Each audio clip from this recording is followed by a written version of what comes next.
FM 104,9 MHz. O amor de Deus em sua vida.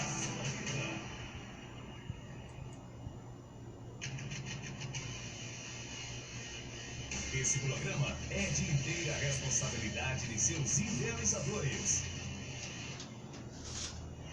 Estamos apresentando Nossa Voz, Nossa Voz. Olha o homem aí. É gente da gente. Olha o homem aí. Alegre, botei. Silvio, tô certo também. Silêncio que chegou a autoridade.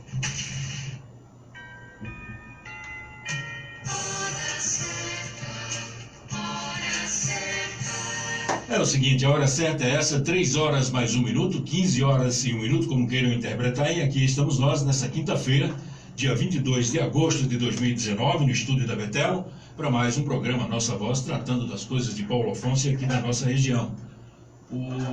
Acabei de ser informado que hoje, novamente, houve a segunda rodada de demissões na Prefeitura de Paulo Afonso.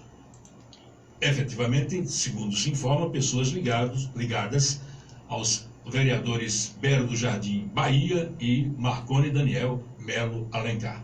Fala-se também que o total de demitidos será 45 personalidades. Vamos aguardar para a gente ver, talvez até no final do programa a gente tenha essa relação aqui.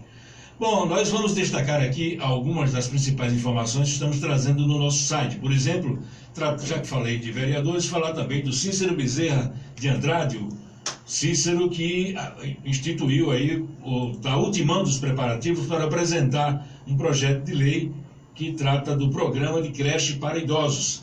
Finalmente alguém com um pouquinho mais de neurônio para pensar no futuro, né? Que é o Cícero, que apesar de ser jovem, está preocupado com a questão de creche para idosos. Ele está terminando o projeto, deve apresentar na Secretaria da Câmara na próxima semana. A instituição do programa de creche para idosos em Paulo Afonso é o que prevê um projeto de lei que está sendo ultimado pela assessoria do Cícero Bezerra de Andrade, como forma de atender parte das necessidades das pessoas a partir de 60 anos. Eu já estou nesse bloco aí.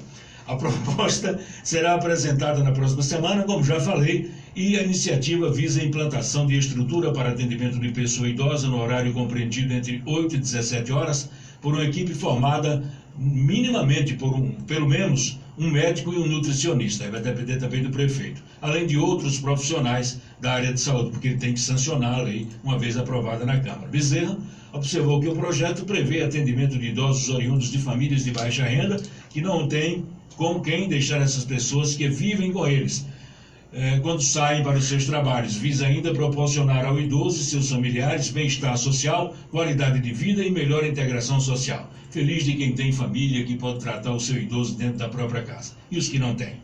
Então, é uma forma de minimizar um problema enfrentado por muitas famílias que por vezes precisam trabalhar, estudar, dar andamento a seus afazeres e não possuem condições de deixar o idoso com segurança e dignidade no seu lar, uma vez que estes são totalmente ou parcialmente dependentes de seus familiares, prosseguiu o vereador. Muito bem, aliás, por falar em população, uma pessoa estava me falando hoje da população de cães e gatos, principalmente de cães, em toda Paulo Afonso, e não se vê uma medida, nenhuma alternativa por parte do governo municipal. Não vai dar para falar desse assunto amanhã, mas na próxima semana acho que a gente vai ter um tema para tratar isso. O tema é esse, essa porrada de cachorro solto para lá e para cá, que a gente não vê nenhuma alternativa. Uma pessoa ligou para mim hoje me perguntando, e aí a pergunta não é feita para mim, meu amigo, mas vou te responder aqui. A pessoa perguntou, por que é que Ana Clara Moreira da Silva, esposa do prefeito, ex-prefeito Anilton, não participa das inaugurações de prefeito? Essa pergunta eu não posso responder. Quem tem que responder é Ana Clara Moreira. Aliás, já falei aqui sobre a secretaria da Ana Clara, que já não é a mesma, já não trabalha com aquela pujança de antigamente. A gente vê, por exemplo, já falei, torna a repetir a questão de tantos pedintes na cidade. Isso vai de menino de 3 anos de idade até idoso. E não se vê mais uma alternativa. Dizem as boas imagens que o prefeito cortou alguns automóveis ligados à Secretaria de Desenvolvimento Social, está impedido da Ana Clara fazer esse tipo de trabalho. A Ana Clara não se pronunciou, a gente está apenas repassando aqui essa imagem que começamos na segunda-feira.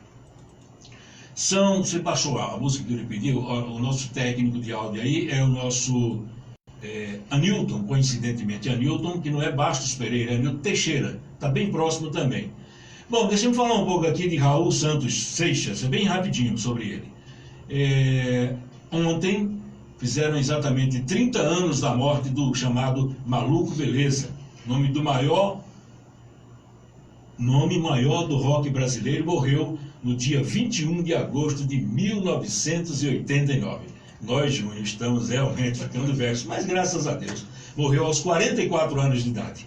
Há exatos 30 anos, comemorados ontem, Raul Santos Seixas, como era o nome dele, nome maior do rock brasileiro, morreu prematuramente, muita água também, aos 44 anos, vitimado por uma parada cardíaca. O músico era diabético, não me faz inveja, e sofria também com o alcoolismo, e demais. Apesar de breve, Raul deixou uma obra vasta e que segue atual, como pode ser comprovado. Onde quer que você esteja, se você pedir uma música do Raul, você vai lembrar disso, que trazem o cantor e o compositor em diversas fases de sua carreira e ajuda a explicar a sua importância e o porquê de sua obra ainda manter-se atual. Lembro-me perfeitamente bem que em 1973 nós ouvíamos, ele lançava essa música e a gente começava a cantar. Uma música toda complicadinha, mas a gente cantava. Raul Seixas não era nenhum garoto novato, na verdade, quando lançou seu primeiro disco solo em 1973. Ele já havia lançado um LP com o seu grupo Raulzito e os Panteras em 1968.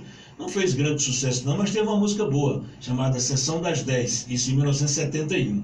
Ele também foi produtor na CBS, que era a gravadora é a gravadora do rei Roberto Carlos, e compôs canções para artistas tidos como brega, como por exemplo, você lembra também dessa, Ainda Queima a Esperança, que foi gravada por Diana. Você escutando Ainda Queima a Esperança, para comparar com a cabeça de Raul Seixas, você nem compreende como é que ele fez essa música. Não tem nada a ver com o Raul, mas é assim.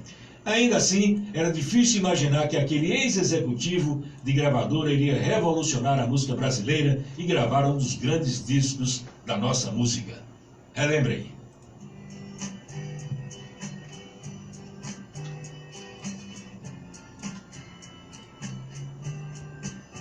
Já vai. Eu devia estar contente porque eu tenho um emprego, sou tido cidadão respeitável e ganho 4.000 cruzeiros por mês. Eu devia agradecer ao Senhor por ter tido sucesso na vida como A hora certa e abre pra mim. A hora e abre pra mim. Vamos tocar. Momentos. Eu devia estar alegre, satisfeito por morar em Ipanema depois de ter passado fome por 2 anos.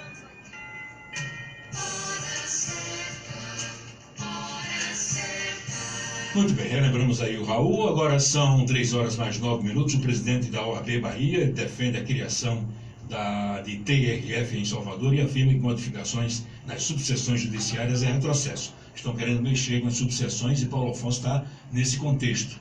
Recentemente, aliás, foi na sexta-feira, se não me falha a memória, um grupo da Ordem dos Advogados do Brasil, subseção Paulo Afonso, capitaneados aí pela presidente Socorro Rolim, o procurador do município do Torigo Montalvão, Camila Montalvão, dentre outros, e também o vice-prefeito Flávio Henrique Magalhães Lima, estiveram na Assembleia Legislativa do Estado da Bahia para discutir exatamente essa questão aí. E o presidente se pronunciou 2 dias depois, o presidente da Ordem dos Advogados do Brasil, que é um rapaz jovem, chama-se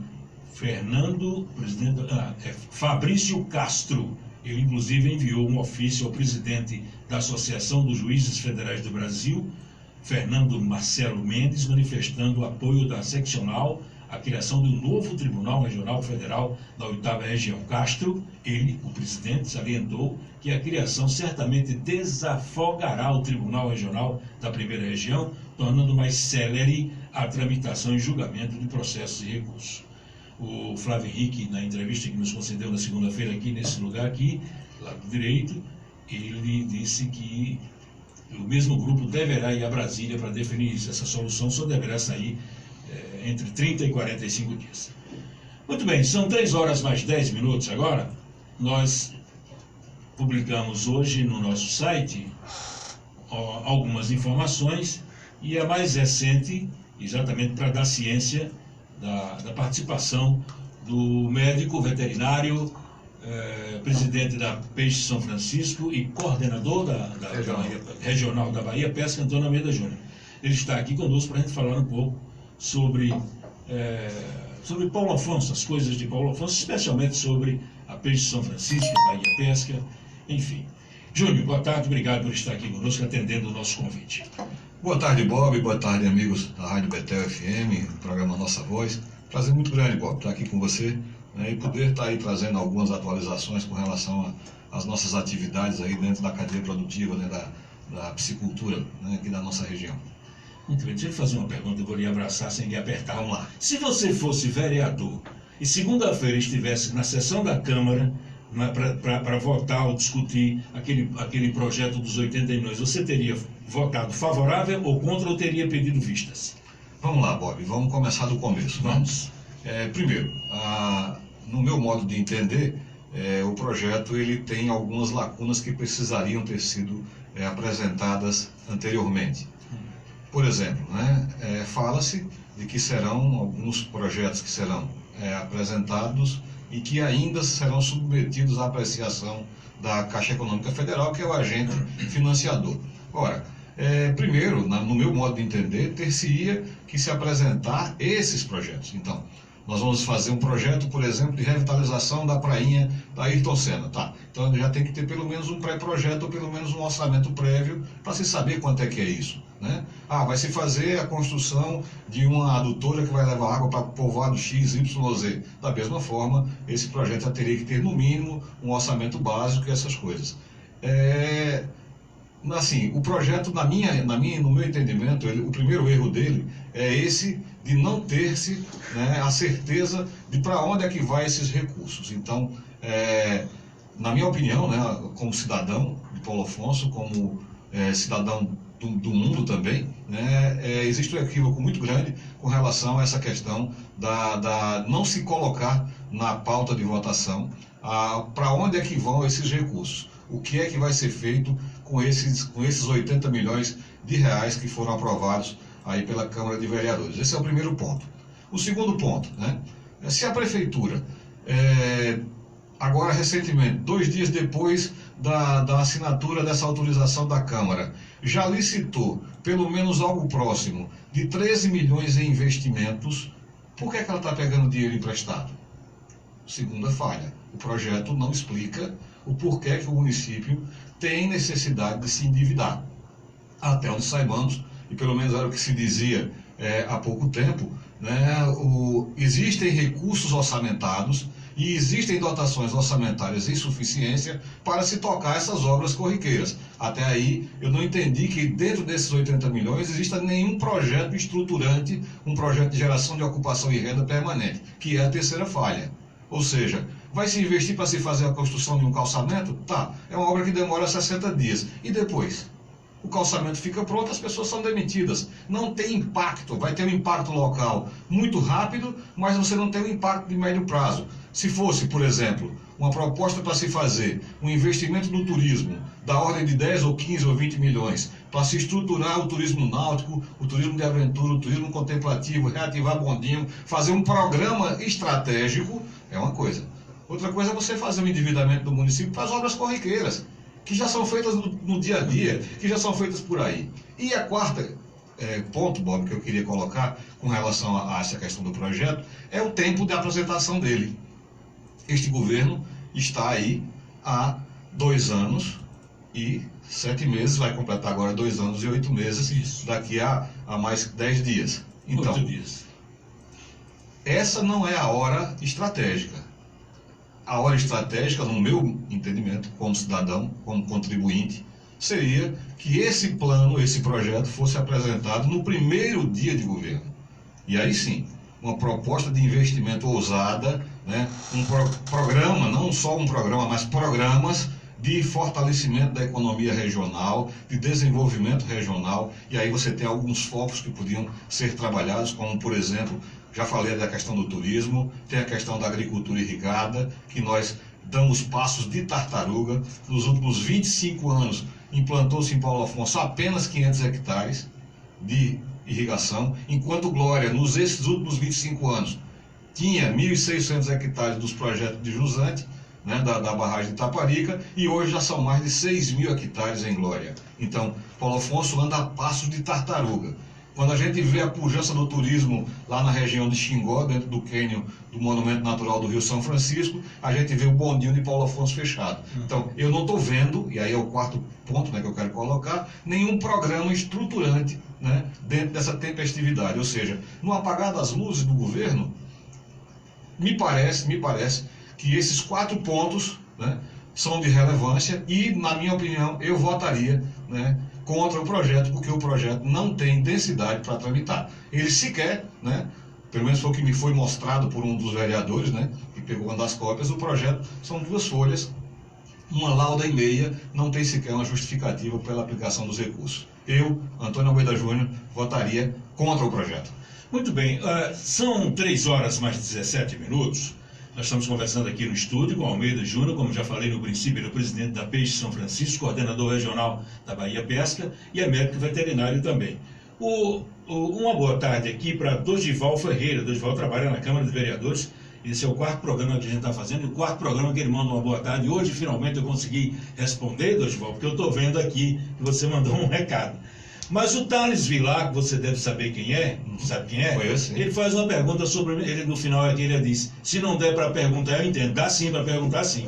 Olha, ele diz, gostaria de saber de Almeida o que o Partido Progressista achou do voto Minerva de Macário, em que, em tese, beneficiou a Luiz de Deus e a longo prazo prejudicou a oposição. Bom, eu vou responder não só a Thales, mas a todos que estão ouvindo e que estão nos acompanhando no Face, né? Primeiro, agradecer aí aos que estão nos vendo aí pelas redes sociais, né? Pelas redes do mundo, né? Essa questão com relação à nossa participação aqui do programa, a nossa voz aqui com você, Bob, aqui na bancada com você. Vamos lá. O partido não se pronunciou, né, com relação aos votos dos vereadores, o que, até onde eu saiba, eu sou filiado ao Partido Progressista há mais de 25 anos, né? Na época nem Partido Progressista era o nome, na época era um outro nome, eu nem lembro mais como é que era, né? Na época era eu, Teles, né? Que éramos os fundadores do partido por aqui, e depois esse partido se juntou com o PL e fundou-se o Partido Progressista, né? Hoje é somente progressista. Hoje é só progressistas. Né? Então, o partido até agora não se pronunciou com relação aos votos nem do Cícero Bezerra, nem do Pedro Macário. O presidente é Dorival Oliveira Júnior, é isso? É o presidente do nosso partido em Paulo Afonso, é o nosso ex-presidente da Bahia Pesca, ex-candidato a deputado estadual, né, Dorival Oliveira Júnior. Até agora, nenhum dos nossos líderes, né, nem o deputado Mar Negro Monte Júnior, nem o Dorival Oliveira, não fizeram nenhum comentário oficial. Eu vou colocar aqui a minha opinião, tá certo? Claro. Primeiro, eu entendo que vereador é livre e autônomo e dono do seu direito de escolher como vota ou como deixa de votar, né? Quem sou eu para julgar o voto de uma pessoa ou de outra? Cada cabeça tem seu mundo e eu tenho que, num processo democrático, no Estado democrático de direito que vivemos, entender e respeitar a opinião dos outros, né? Esse é um ponto. Eu discordo da posição do Pedro Macário e do Cícero Bezerra por conta de que esses 4 fatores que eu falei há pouco. Então, é minha opinião, né? E como se vereador eu fosse, eu estaria votando contra. Eles resolveram votar a favor. É uma decisão deles. Entendo que, né, essa decisão, de uma certa forma, como é uma decisão autônoma, né, foi tomada por eles e não seguindo a orientação da liderança do partido. O partido, inclusive o deputado federal Mar Negro Monte Júnior, havia se pronunciado contrário ao voto, né? E não é contrário ao voto por ser contrário a Paulo Afonso não, viu, Bob? É bom que se entenda e se interprete isso, certo?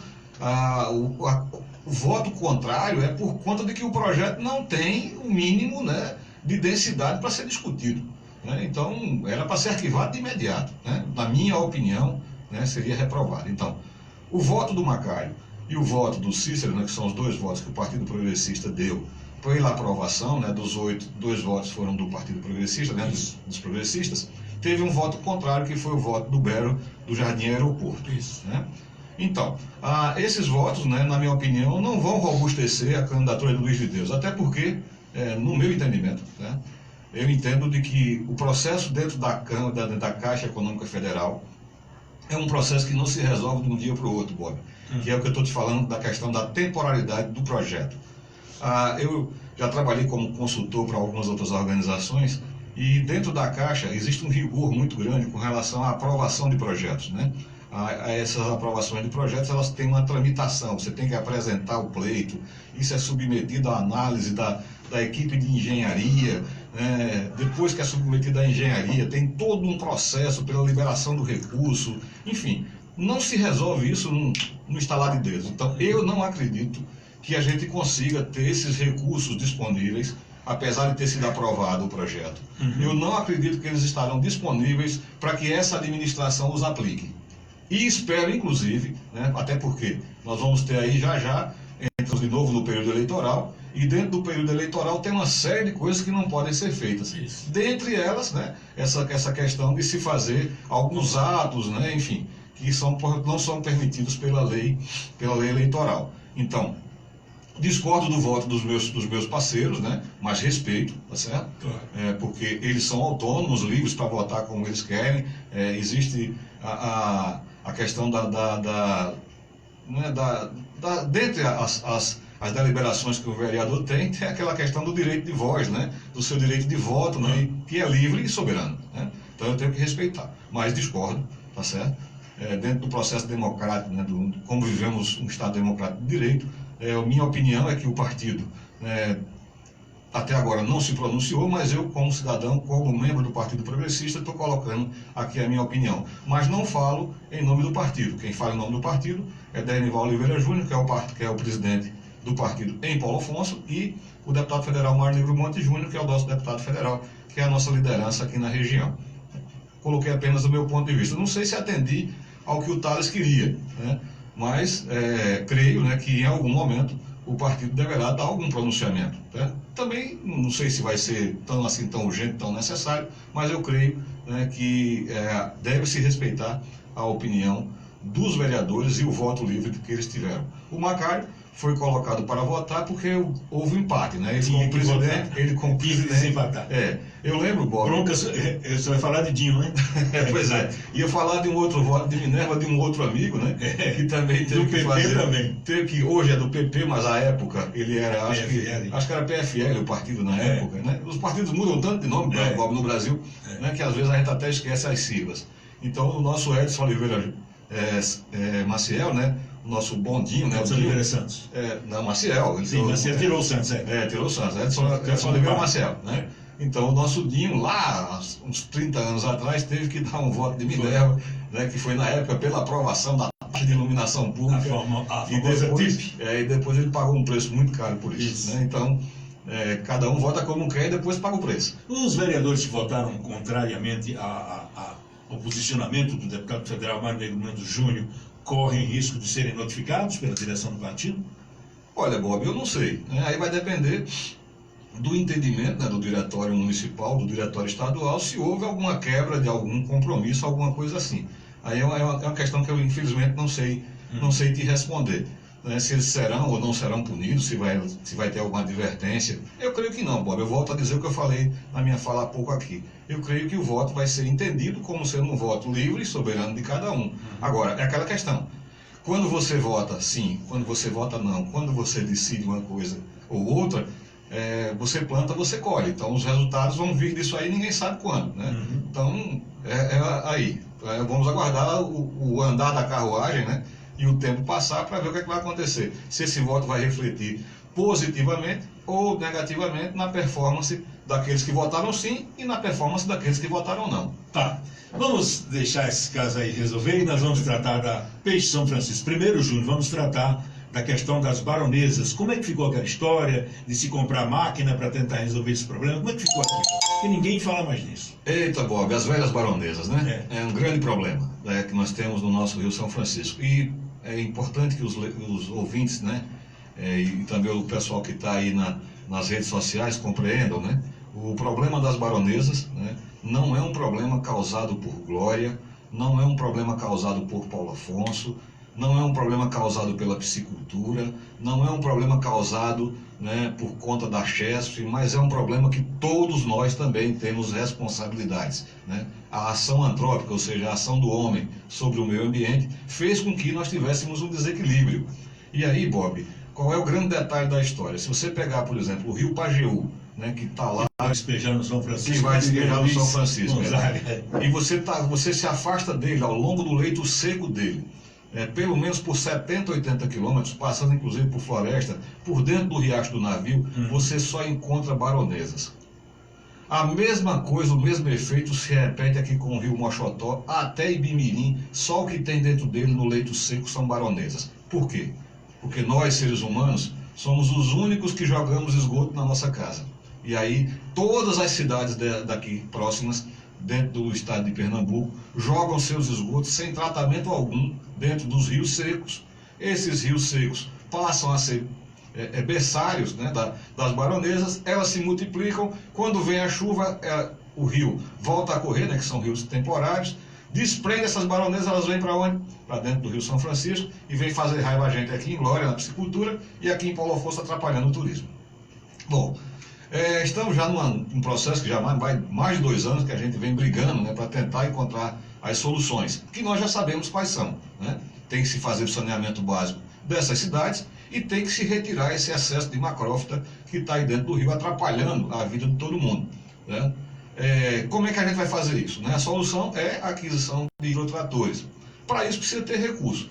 Depois de muitas audiências, de muitas reuniões, recentemente o Ministério Público Federal e o Ministério Público Estadual fizeram, né, uma recomendação ao Poder Judiciário de que faça um bloqueio de 200 milhões de reais das contas de alguns dos envolvidos nos processos, algumas prefeituras, né, a exemplo da Prefeitura de Paulo Afonso, e também de alguns órgãos, a exemplo do INEMA, a exemplo da própria Chesf, né, das empresas de saneamento, como a Embasa, que é o nosso caso aqui da Bahia, Compesa em Pernambuco e demais, para que com esse dinheiro, Bob, com esses 200 milhões, possa ser feito todo um plano de manejo, né, aprovado pelo IBAMA, para que se possa adquirir-se também os hidrotratores, se retirar esse excesso de macrófitas e se dar um destino apropriado para elas, né?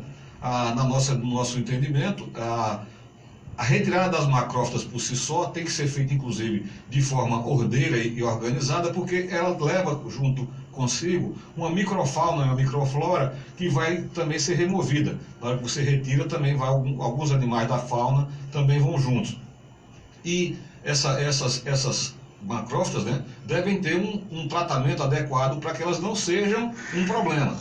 Uma das soluções é transformar em biodiesel, outra solução é transformar em bioenergia para complementar a energia elétrica, e uma terceira opção ainda é a recuperação de áreas degradadas com recuperação de solo. Então, o problema nós conhecemos, as soluções nós temos, o destino adequado nós já foi discutido pelas equipes técnicas e já se sabe o que se fazer. O que falta agora é uma decisão judicial que faça-se com que essa recomendação do Ministério Público Federal e do Ministério Público Estadual da Bahia seja reconhecida, acatada pelo juiz e seja feito o bloqueio desses recursos para que esses investimentos necessários possam acontecer. Nós continuamos, né, digamos assim, né, na expectativa, né, de que isso venha acontecer em breve espaço de tempo, até porque a gente sabe que novembro e dezembro já está aí às portas e, consequentemente, o que é que vai acontecer? Vai chover de novo na cabeceira desses rios temporários, de novo o vento vai mudar e de novo nós vamos ter problemas com baronesas em Glória e em Paulo Afonso. Muito bem, deixa eu mandar um alô aqui, eu acho legal esse aqui, ó. O Ismaías Araújo Reis está nos acompanhando de novo. Estou lembrado aqui do Ismaías, que é candidato a vereador de novo também, viu, Júnior? Sim. Gutenberg Tenório, que é assessor do deputado estadual Paulo Rangel, está nos acompanhando. Geraldo, do bairro Tancredo Neves, você lembra dele? Lembro. Está assistindo, ele está dizendo aqui. O Geraldo, saudações, meu caro Bob e Almeida Júnior, forte abraço. Abraço, abraço. Celso Adriano diz, my friend Júnior. Isso, Celso é amigo de infância. Pois é, sobre Thales Vilar, em relação à pergunta dele e a sua resposta, ele disse, saiu pela tangente, Almeida. Não, eu apenas coloquei a minha opinião. E agora, no final, ele manda dizer, em relação a esse assunto que você falou, das baronesas, a auditoria disso? Sim, com certeza. No caso, todo e qualquer processo, por exemplo, esses recursos, Thales e Bob e amigos ouvintes, esses recursos quando vierem, né, quando forem bloqueados e forem destinados para alguém gerir, lógico, a sociedade civil tem que acompanhar, tem que ser muito transparente, tem que as coisas serem feitas dentro do que preconiza a legislação, né? Enfim, não é só assim dizer vai pegar o dinheiro e fazer não, até porque é um processo demorado. Você tem ideia, Bob? Um hidrotrator desse, se a gente fosse importar, porque no Brasil não existe nada patenteado ainda, ele custaria algo próximo aí de R$1 milhão. Tem um cidadão aqui no bairro, aqui vizinho da gente, aqui no Jardim Bahia, né? Que desenvolveu um protótipo, né? Ainda está em fase de teste. Eu inclusive fiquei de fazer uma visita a ele, né? Para o prefeito Davi e o meu primeiro secretário, né? O Web, né? Nós ficamos de fazer uma visita a esse rapaz, esse empreendedor, esse professor Pardal de Paulo Afonso, que fez uma máquina. Acredito que ele viu os vídeos e começou a imaginar e montou uma máquina. E segundo informações, essa máquina dele consegue atender o que a gente quer. Eu não sei ainda em termos de produtividade, de custo de manutenção, como é que fica, mas falam de que é uma máquina que vai custar algo próximo entre 200 e 250 mil reais. Então, talvez a gente consiga, né, quem sabe, é um dos pedidos que nós vamos fazer ao Jorge Seif Júnior, que é o secretário nacional de Aquicultura e Pesca, que vai estar nos visitando agora nos próximos dias 2 e 3. Nós vamos pedir para comprar 4 tratores desses, para ver se a gente consegue aprovar um plano de manejo de forma imediata dentro do IBAMA e tentarmos viabilizar e começarmos já a retirar dessas macrófitas, Bob, que a gente não pode esperar de novo que novembro e dezembro cheguem e que a gente venha ter de novo o problema das baronesas atrapalhando a vida de todo mundo. Muito bem. Quando publiquei essa nota, dando ciência que você viria ao programa para a gente falar um pouco da Peixe São Francisco, da Bahia Pesca e das coisas aqui de Paulo Afonso, eu fechei o texto com, eu costumo chamar de testículo, mas com S. Sim. E eu peguei esse texto aqui no Google, né, e a piscicultura gera cerca de 1 milhão de empregos diretos e indiretos. O Brasil é o 4º maior produtor mundial de tilápia, espécie que representa 55,4% da produção do país. Uma amiga nossa, que você conhece também, Marileide Luna Brasil, parece que na capital pernambucana, Recife, viu, leu a matéria e me perguntou sobre esse último parágrafo aí. Explique. Eu falei, eu estou explicando o que eu vi na Google, não tenho conhecimento, não. Eu vi no Google e publiquei aqui, porque faz parte do show. É mais ou menos isso ou é mais ou menos? Veja, Bob, o Brasil, dados últimos da Peixe BR, né, que é a nossa, digamos assim, a nossa entidade representativa em âmbito nacional, né? A Peixe São Francisco, ela tem um âmbito regional. Certo. A Peixe BR tem uma representação nacional, né?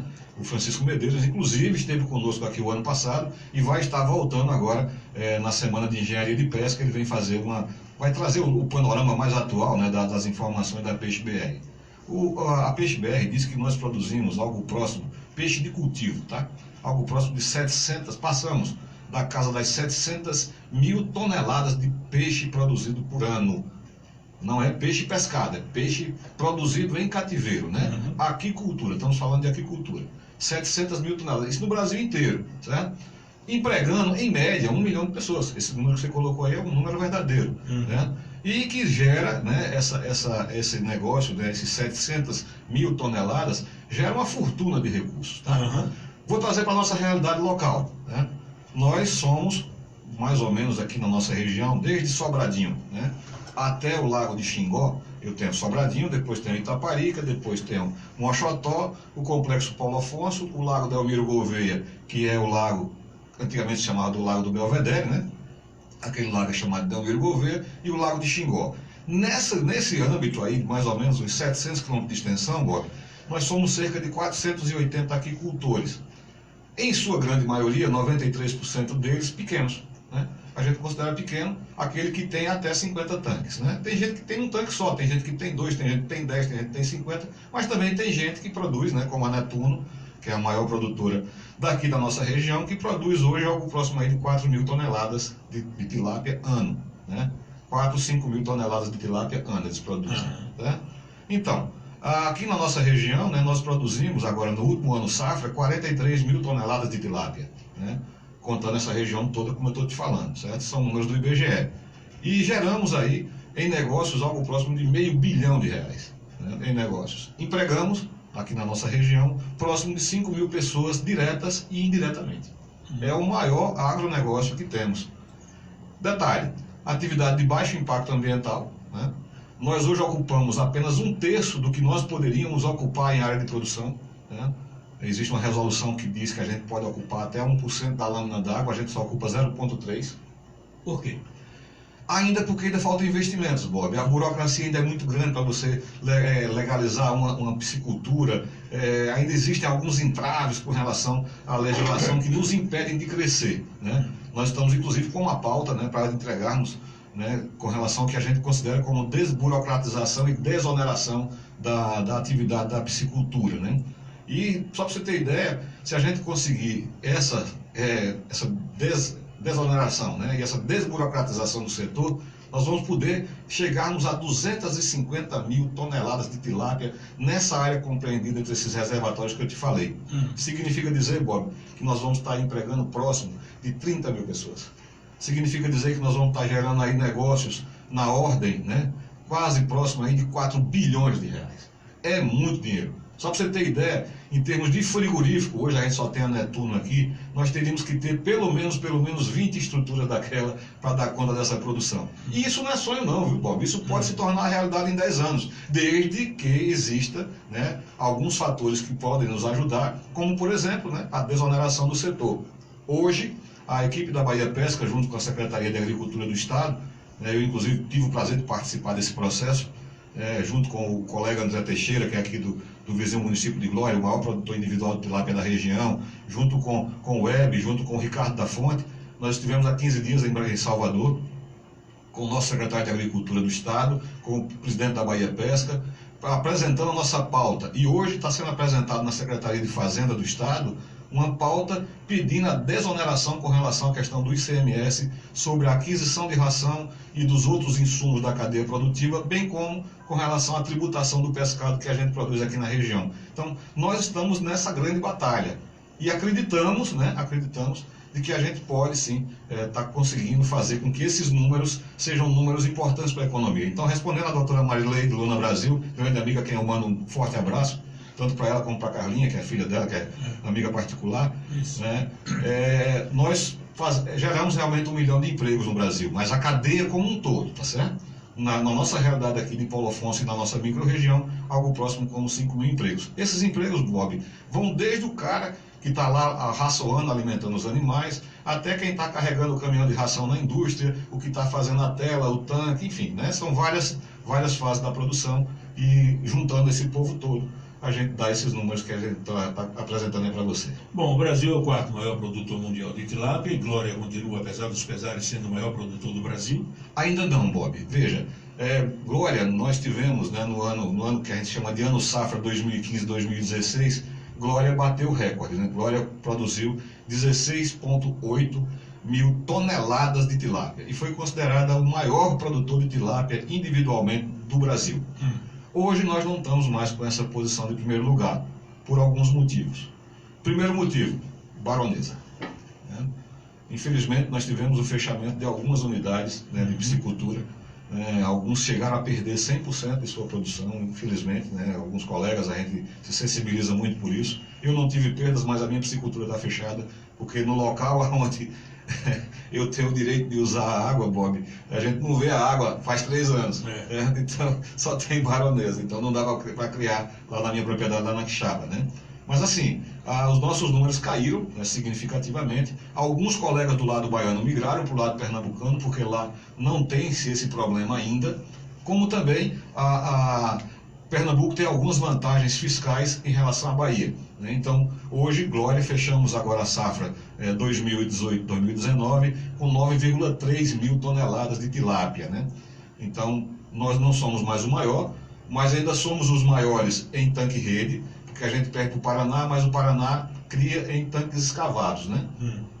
E estamos perdendo para o nosso vizinho, município de Jatobá, que fica aqui em frente do município de Glória, que produziu 11 mil toneladas também em tanque-redes, né? Quem está à frente lá, o Padre Antônio? O Padre Antônio coordena 12 associações, né? Mas além de Padre Antônio, lá tem alguns empresários do Ceará que chegaram na região há cerca de 2 anos atrás, né? Por conta de que o açude do Castanhão, né, perdeu-se a sua viabilidade técnica, essas pessoas migraram para cá, e também empreendedores de Recife, gente aqui da própria região, né? Então não é só o Padre Antônio, não. O Padre Antônio faz parte também lá do cluster da piscicultura, mas são outros também que estão fazendo parte lá, né? E Petrolândia também é hoje o terceiro lugar. Então Jatobá é o primeiro, aqui na nossa região, com 11 mil, Paulo Afonso é o segundo com 9, e Petrolândia com 6 mil toneladas é o terceiro maior produtor da nossa região. Tá, deixa eu mandar um alô aqui para Tony Filho, lembra dele? Ah, sim, que voz, hein? Tony Filho tá dizendo Grande aqui, Tony. tô olhando, Bob. Saudações ao amigo Almeida Júnior, forte abraço. Isso, forte abraço, Tony. Bela voz. Exatamente. O Thales continua fazendo assessoria aqui no programa, e agradeço a participação do Thales também. E muito inteligente o Thales, gosto muito dele. Sim. Ele diz assim: Almeida, a criação de tilápia em tanques de fibra em locais distantes da beira do rio é viável para pequenos produtores? O governo da Bahia tem um projeto assim?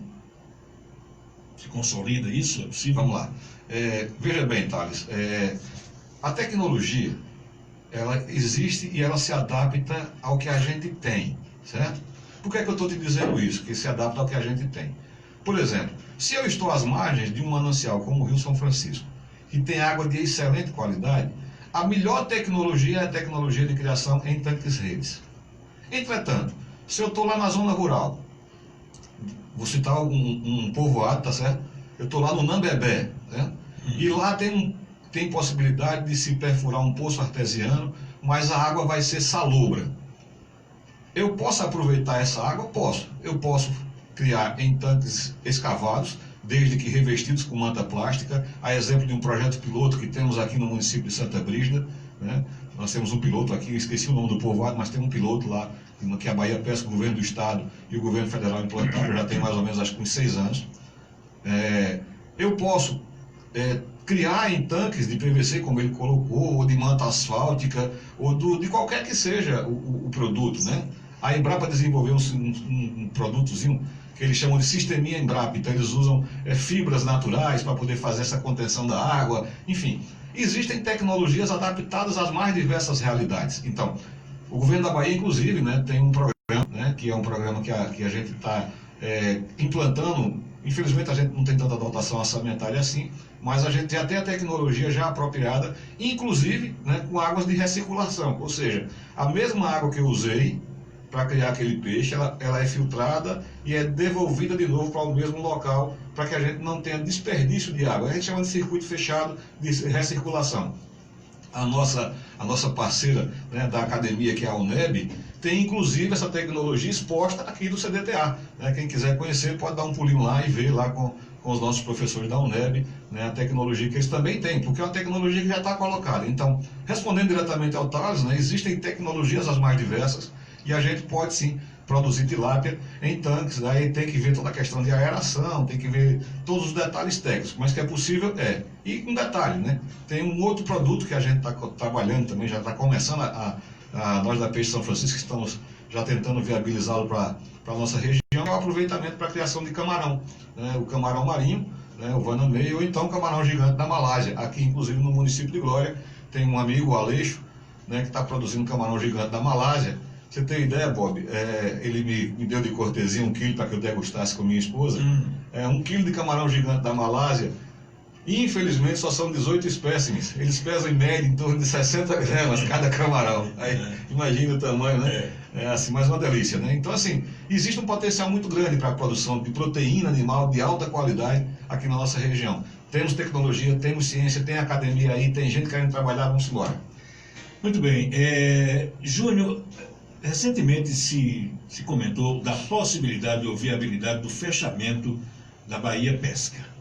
Corre esse risco?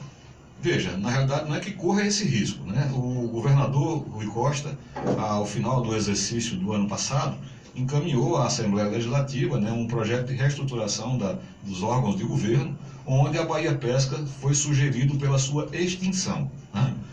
Como ela é uma SA, né, uma empresa do governo, mas não é só do governo, ela precisava de ter a aprovação da Assembleia Legislativa. A Assembleia Legislativa aprovou a extinção da Bahia Pesca. Mas isso não quer dizer, Bob, que ela está extinta.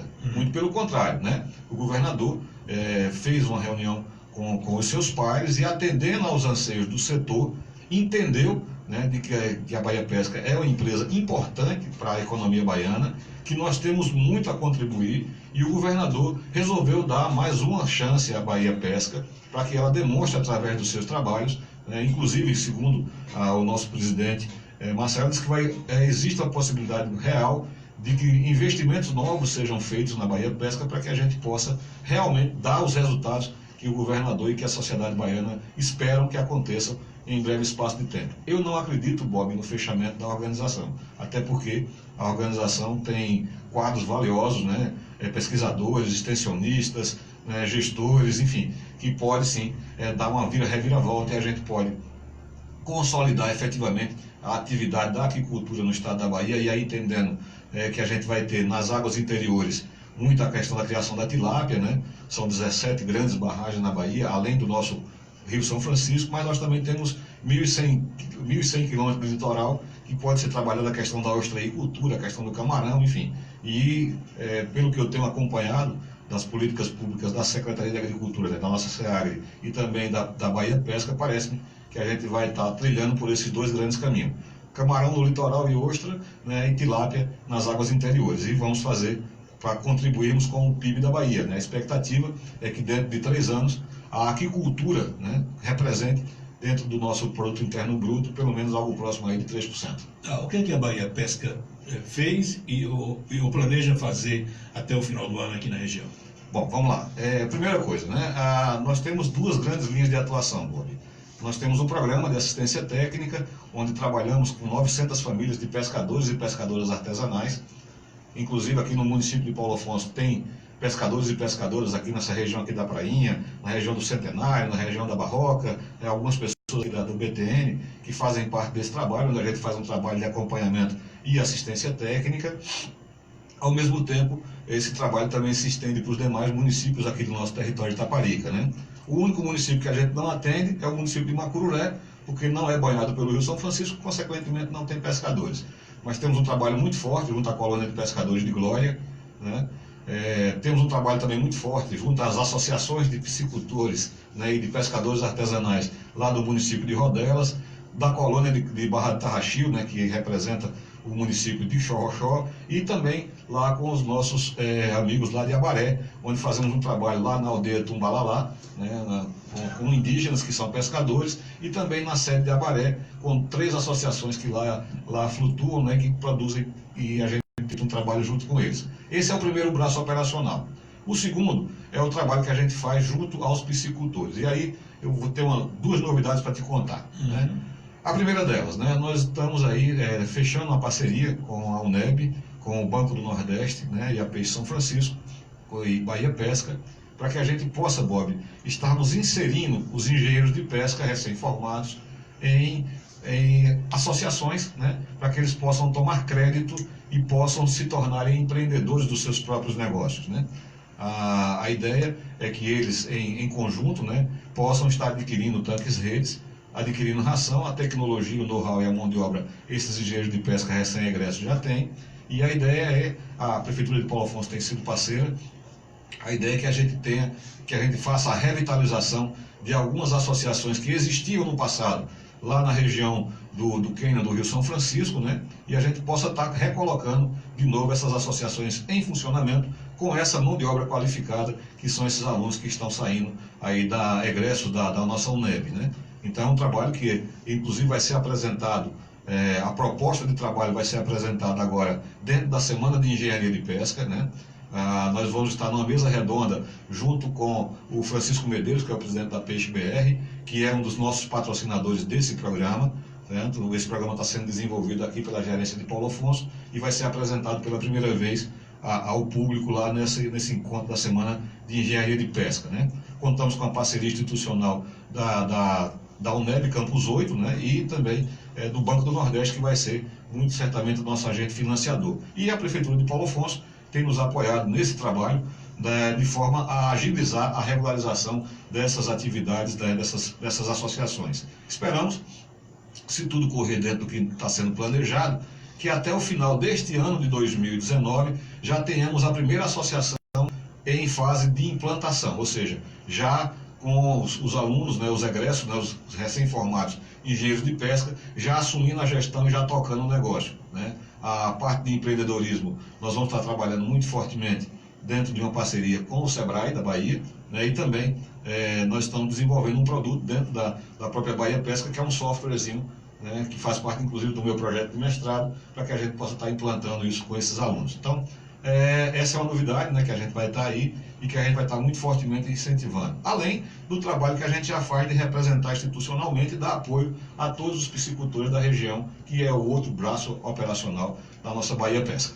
Bom, o que é que efetivamente vem fazer em Paulo Afonso o secretário de Aquicultura e Pesca, Jorge Júnior, nos dias 2 e 3 de setembro? Bob, no período de 2 a 6 de setembro, acontecerá em Paulo Afonso, né, a 11ª edição da Semana de Engenharia de Pesca dos alunos da UNEB. E quando eu estive em Brasília, acompanhado do Padre Antônio, que você falou, acompanhado do Davi, que é prefeito de Glória, acompanhado do Web, que é empresário aqui da região, né, e também do Cleiton Lima, que é técnico do ProRural lá em Pernambuco, nós estivemos em Brasília para, primeiro, né, sensibilizar o secretário de Agricultura e Pesca, que recém-empossado, né, no novo governo, do tamanho da importância que é esse polo de produção. E mostrar para ele os nossos gargalos e as nossas dificuldades, né? E dentro desses gargalos e essas dificuldades, falamos do problema das baronesas, falamos do problema da legislação e falamos do potencial. E ele se encantou na primeira conversa que tivemos com ele e pediu para que nós tentássemos trazê-lo dentro de um evento técnico, né, porque ele não vem fazer política, ele vem fazer técnica, né, que ele queria vir e queria conhecer aqui o potencial da nossa região, né, que é esse potencial que eu falo que a gente pode chegar até 250 mil toneladas de tilápia ano, né, na região como um todo. Então ele está chegando aqui em Paulo Afonso, provavelmente no horário da tarde do dia 2, vem fazer a abertura oficial da Semana de Engenharia de Pesca, né? E no dia 3, que é a terça-feira, nós vamos estar formando uma comitiva. Foram convidados 10 prefeitos para estarem presentes, né? Prefeitos do lado baiano, de Sobradinho, Rodelas, Paulo Afonso e Glória, do lado pernambucano, Jatobá, Petrolândia, Itacurua, Belém do São Francisco e Cabrobó, para que esses prefeitos recepcionem o secretário Jorge Seif, além do presidente da Bahia Pesca, além do nosso secretário estadual de Agricultura, que também vão estar presentes, com as suas equipes técnicas. E aí nós vamos fazer uma turnê, Bob. Vamos embarcar num catamarã lá em Glória, que o prefeito Davi já providenciou esse catamarã. Vamos navegar pelas águas do lado Bahia, para que ele possa conhecer o problema das macrófitas e conhecer as instalações que a gente tem das pisciculturas do lado baiano. Em seguida, atravessamos para o lado pernambucano, lá em Jatobá, onde ele vai poder conhecer a experiência de associativismo do Padre Antônio. Logo em seguida, aí já fazemos um transporte rodoviário entre Jatobá e Petrolândia, né, para que sejamos recebidos em Petrolândia pela Netuno, né, e também pelos piscicultores lá de Petrolândia. De lá, atravessamos já no horário da tarde, de novo para Glória, né, para Bahia, só que no Lago de Itaparica, para que ele possa conhecer os projetos lá de cima, que são os projetos empresariais, né, lá ali na propriedade do colega André Teixeira. De lá fazemos o percurso rodoviário até Xingozinho, para que ele possa conhecer a nossa futura unidade de beneficiamento lá de Xingozinho e também o projeto associativo da Bahia. Nesse dia, né, nós vamos estar aí com as equipes técnicas e com as equipes também, com os entes políticos, né, desses municípios, apresentando ao secretário Bob esse grande potencial e conclamando a ele de que ele seja nosso parceiro, né, dentro dessas questões que nós temos, né, para resolvermos, como por exemplo a questão da aquisição dos hidrotratores para que a gente possa limpar o nosso Rio São Francisco, a questão do plano de manejo junto ao IBAMA para que ele possa nos ajudar, né, na condução desse processo, para que ele possa também alavancar recursos, para que a gente possa trabalhar algumas obras de infraestrutura na região, principalmente focadas na questão da parte final da cadeia produtiva, que é a questão da agregação de valor, né, porque a gente precisa efetivamente agregarmos valor ao nosso produto para mandarmos ele para o mercado, né, e também, lógico, dentro das regras da vigilância sanitária. E também, Bob, será a oportunidade, né, de que ele possa nos ajudar em toda essa desburocratização e desoneração do nosso setor, entendendo de que aqui nós estamos numa região de semiárido, que estamos numa região pobre, o nosso PIB em média 0,6, e que a gente precisa gerar ocupação, a gente precisa gerar renda, a gente precisa gerar divisas para o nosso povo, para que o nosso povo possa ter dias melhores. Muito bem, concluímos já o programa, viu? Rapidinho, né? Já? Duas perguntinhas rápidas para terminar. Vamos lá. Se as eleições fossem hoje, em qual desses possíveis pré-candidatos você votaria para prefeito de Paulo Afonso? Eis: Anilton Bastos Pereira, Capitão Paz, Luiz de Deus, Luiz Humberto, Mário Galinho, Moreirão, Mário Júnior, Marileide Luna Brasil, Raimundo Caires Rocha, não sei, estou em dúvida. Se Mário Júnior for candidato, tem meu voto, né? Eu sou progressista e meu voto é num candidato progressista. Eu creio que o meu partido, né, o progressista, está alicerçando uma base. Nós, inclusive, Bob, não sei fugir da resposta, porque eu já lhe disse qual é a minha resposta. Certo. Meu prefeito seria o Mário Júnior. Nós, inclusive, estamos num momento novo, assim, dentro das nossas estratégias como partido progressista, né? O nosso presidente Dernival esteve conosco aqui agora na semana passada, e nós estamos, né, inclusive, visitando alguns amigos, né, que também têm o mesmo pensamento, ou pelo menos são similares, são simpáticos à nossa causa, e tentando trazê-los para dentro do partido, dentro de uma estratégia de fortalecimento da nossa base de vereadores, né? Visitando inclusive candidatos que perderam a eleição e pessoas novas também, sabe, Bob, que querem entrar na vida, na atividade política, convidando, né, essas pessoas para se somarem ao nosso Partido Progressista. A ideia é que a gente se robusteça para que a gente possa efetivamente enfrentarmos as eleições de 2020. Ainda não discutimos quem é candidato a prefeito, ou se vamos fazer coligação, se vamos para lá, se vamos para cá. Uma coisa a gente sabe, né, Bob? Nós queremos apresentar uma proposta de trabalho para Paulo Afonso, né? Acredito eu que nós temos dentro dos nossos quadros nomes que podem sim ser candidatos. Gostaria muito de ter o privilégio de votar no meu deputado federal, Mário Júnior, votando nele para prefeito, mas não sei dos compromissos dele. Ele não é deputado só de Paulo Afonso, ele é deputado da Bahia, ele representa quase que 30 municípios. Não sei se para ele é um momento oportuno de deixar de ser deputado para ser prefeito. São coisas que eu não posso responder, quem tem que responder é ele, né? Mas assim, dentre esses nomes que você colocou, eu votaria sim no Mário Júnior. Não sendo o Mário Júnior, eu voto no candidato do meu partido. Tá, progressistas. E a segunda pergunta é essa: serás candidato a vereador em 2020? Bob, veja, eu sou um homem público, né? E como homem público, eu exerço cargo público, eu estou com o meu nome o dia inteiro, né, à disposição do meu partido, né? A 2020 é sim um desafio, né, sair de novo candidato a vereador ou outro cargo. Eu não sei o que é que o partido tem em termos de projeto ou de programa, ou o que é que ele pensa, mas assim, muito fortemente lhe dizer assim, saí candidato há 3 anos atrás, né? Foi uma experiência para mim muito nova, né? Porque eu sempre trabalhei nos bastidores, e aí deixei de trabalhar nos bastidores e fui ser candidato a vereador, né? Encontrei de tudo que você possa imaginar, desde coisas muito boas, apoios assim, fantásticos, né, de pessoas que chegaram e abraçaram e disseram assim: eu vou votar em você. Você, né, o que você diz, o que você fala é coisas que eu acredito, como também tive experiências horríveis, Bob. Eu cheguei em locais em Paulo Afonso onde as pessoas não têm nada. É uma ausência total do Estado, das políticas públicas. Então, eu vi muita coisa. Ouvi também, né, infelizmente ainda é um hábito, né, pessoas chegando pra gente dizendo assim: ei, tu vai me dar quanto para poder eu votar? Ó, meu carro eu alugo o vidro de trás para botar teu táxi dó, você me dá 1.000 conto, eu boto táxi dó. E a gente tentando fazer um trabalho dizendo que não é assim. A nova política não permite isso mais, né?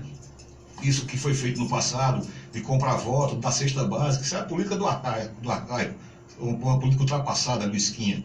Acho que a gente tem que apresentar programas e projetos. Então, eu digo sempre assim, eu vou encerrar essa colocação como eu usei na minha campanha, né? Eu estou pronto, né? Meu compromisso é com o desenvolvimento, tá? Então, se o meu partido entender de que o meu nome soma, e se que as pessoas amigas acharem que eu devo sair candidato, serei candidato sim, não tenho dúvida disso. Como cidadão, como homem público, como filho de Paulo Afonso, eu tenho que lutar pela minha cidade. Eu conversei aqui no Nossa Voz de hoje com uma das poucas cabeças e mentes privilegiadas aqui de Paulo Afonso, doutor Antônio Almeida Júnior. Muito obrigado pela presença. Bom, eu que lhe agradeço, né? Agradeço ao programa Nossa Voz, ao Anilton que está aí na operação aí do áudio, né? A você, ao pastor João Neto, né? Por abrir de novo os espaços para que a gente pudesse vir aqui, e principalmente a quem está do outro lado, né? Os nossos ouvintes aí da Rádio Betel e aqueles que acompanharam pelas redes sociais, um beijo no coração. E assim, agradecer a Deus primeiramente, né? Por tudo que aconteceu, e vamos lá, muito bom estar aqui com vocês. Grande abraço. Bom, agora está na hora de ir embora. Tchau, pessoal. Boa semana.